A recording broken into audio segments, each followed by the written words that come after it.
I remember those days, laughing out loud, staying up too late, staring out the window as I see your face. I remember those days, I remember those days. We had a little bit of time, but it's never enough. Remember driving all night, we've been talking about love. Now that you're gone, sure is tough. We had a little bit of time, but it's never enough. No, it's never enough. I remember those days. So the last video, I started to explain how we found out that there was something wrong with my mom and try to figure out what that was.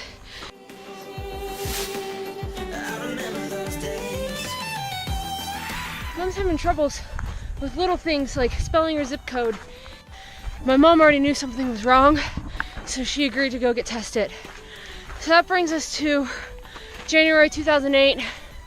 Basically the first half of 2008, my mom spent going from doctor to doctor. Had blood tests, MRIs, CAT scans, PET scans. She was still working. She was a nurse, and she's still driving. And during those early stages, I remember she could call me some days, and she would tell me in detail how the doctor's visit went that day, and would tell me what the heck a PET scan was, and you know how it went, what the doctors found, what they didn't find. And then the next day, she'd be at the kitchen sink and would just stare at it, knowing she was supposed to do something. But that bridge of executive action had been starting to deteriorate. Finished the story and get to the top. And so after a few months and still nothing, I did what I think all of us have done at some point in our lives. I fired up my computer and decided to play doctor. I looked up all the simple stuff first, trying to find a solution that the doctors just couldn't find.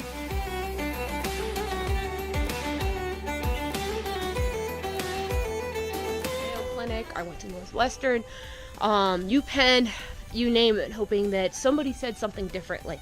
Somebody said something positive, and pretty much every website came to the same conclusion. This came from New York Times, but I thought it pretty inclusively explained what FTD was. So I'm just going to read it to you because it explains it way better than I could. It says that people with frontotemporal dementia are fighting against a condition in which they will continue to lose their ability to speak, read, write, and understand what they hear. People with FTD are painfully aware of the struggle to communicate, often long before it is apparent to others. People with FTD can become mute and may eventually lose the ability to understand written or spoken language.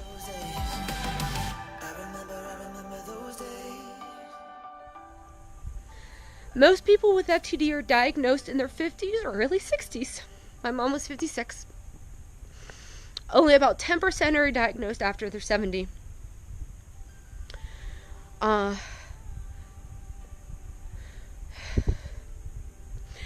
People with FTD inevitably gets worse. Cognitively and then physically. Studies suggest that most people with FTD survive, on average, 6 to 8 years, but survival can range from 2 years to 20. Some patients with FTD develop Lou Gehrig's disease, also known as ALS.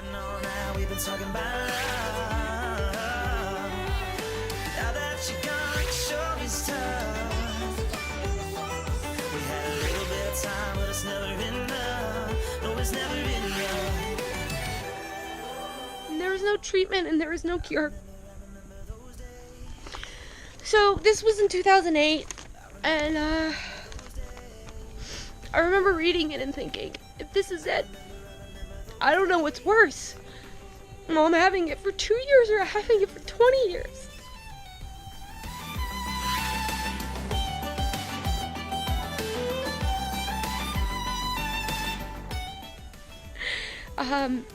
So in the coming weeks, I'll talk about some of the development that's happened in the research since 2008.